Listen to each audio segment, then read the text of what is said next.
ধর্মে সবচেয়ে সম্মান করে কাটবে ব্যবসায়ী ভাইবোন। কারণ হযরত মুহাম্মদ সাল্লাল্লাহু আলাইহি ওয়াসাল্লাম উনি নিজেও একজন ব্যবসায়ী ছিলেন, কিন্তু উনি ছিল সৎ ব্যবসায়ী।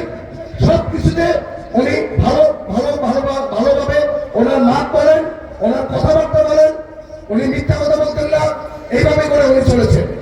আজকে থেকে আমরা এখানে যারা আছি সকলে মিলে আমরা চেষ্টা করব ওইভাবে করে চলার জন্য, যাতে ওইভাবে সৎভাবে আমরা ব্যবসা করতে পারি, ওইভাবে সৎভাবে আমরা চলতে পারি।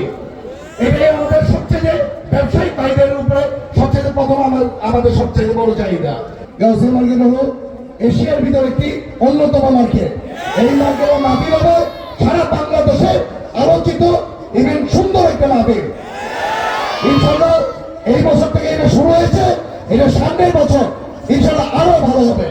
আপনাদের গাউসিয়া মার্কেট যে ব্যবসায়িকরা আছে, যারা এই এত সুন্দর মাহফিলকে যারা সাহায্য করেছেন, যারা এটা আয়োজন করেছেন, তাদেরকে প্রথমেই আমার অন্তরের অন্তঃস্থল থেকে আমি ধন্যবাদ জানাই।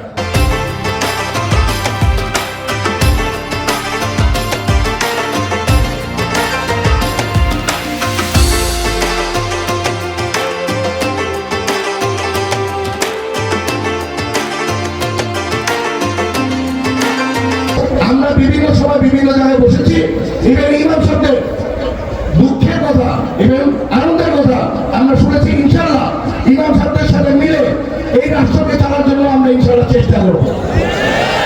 আজকে আমাদের দেশনেত্রী বেগম খালেদা জিয়া, আপনারা জানেন যে উনি অসুস্থ, উনি যাতে অতি শীঘ্রই যাতে সুস্থ হতে পারে, এর জন্য আমি এখানকার যিনি মেইন যে বক্তা, ওনার কাছে দোয়া চাবো যাতে উনি ওনার নাম ধরে যাতে দোয়াটা করে, যাতে উনি অতি শীঘ্রই আমরা আমাদের সাথে রাজনীতিতে যাতে ফেরত আসতে পারে। আজকে আমাদের মাঝখানে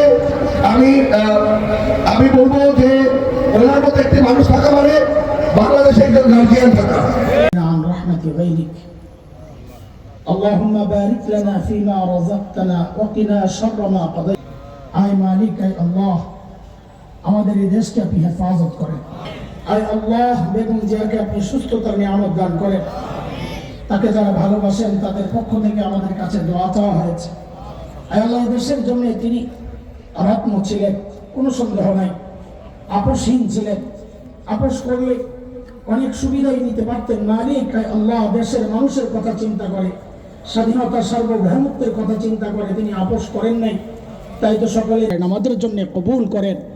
আয় আল্লাহ, যিনি চোখ উঁচু করে সাম্রাজ্যবাদের বিরুদ্ধে কথা বলতে পারবেন, মাথা উঁচু করে দেশকে এগিয়ে নিতে পারবেন, আল্লাহ এমন কাউকে দেশ ও জাতির জন্য আপনি কবুল করেন। আল্লাহ দেশ ও জাতির জন্য, এদেশের স্বাধীনতা সার্বভৌমত্বের জন্য কবুল করেন।